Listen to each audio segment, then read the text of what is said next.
This is a video for Anne Friend from Edmonton, Canada.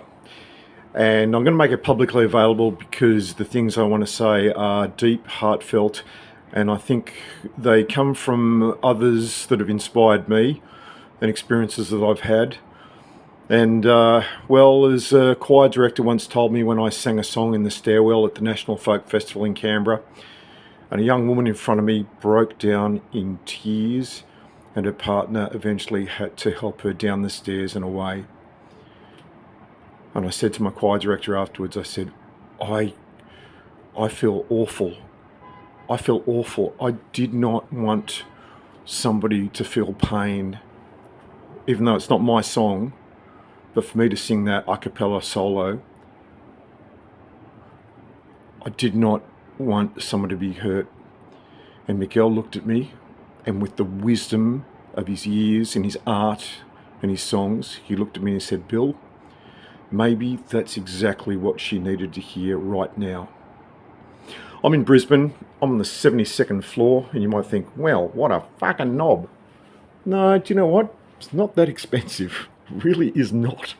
I have paid so much more for so much less. But a few nights ago, I was getting ready to climb a big iron structure here in Brisbane. Not that one.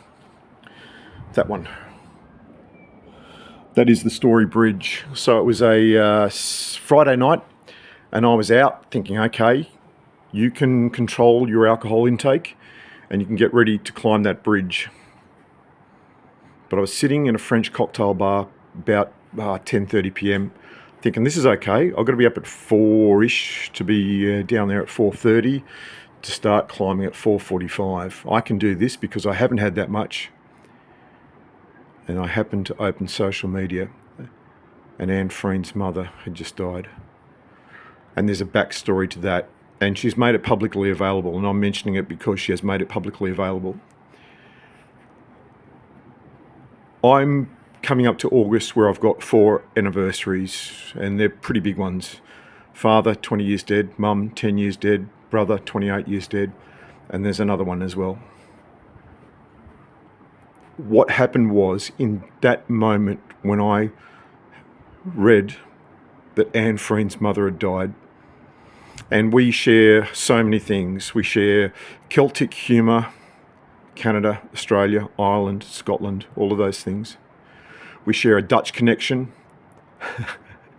I've given her a few words in Dutch because Anne now speaks so much more Dutch than when I first met her back in, I'm going to say 2007 or 8. I can never remember which is which. But I met her at the Illawarra Folk Festival and have been a massive fan ever since, and have interviewed her multiple times. But in that moment, with the Dutch connection, with the death connection, with the music connection, all of that grief swept up. And the fact that I sat at that bar and did not dissolve into puddles of salty tears is a bit of a reflection of the fact that I've just turned 60 years old. And with time doesn't come wisdom, but comes experience. And experiences gird your loins and prepare you to go into battle. And I'm not going to bust into Anne Friend's songs because Anne, even before I got your awful news, I'd been walking around these streets singing so many of your songs. Not so much Crowd Pleaser, which you know very well is the one that I think was written for me, never mind the fact that you hadn't met me for about 7 or 8 years before you wrote it. After you wrote it, I beg your pardon. But Feelin' Fine is really my spirit animal, if a spirit animal could be a song. Oh, it's true, I could be feeling better.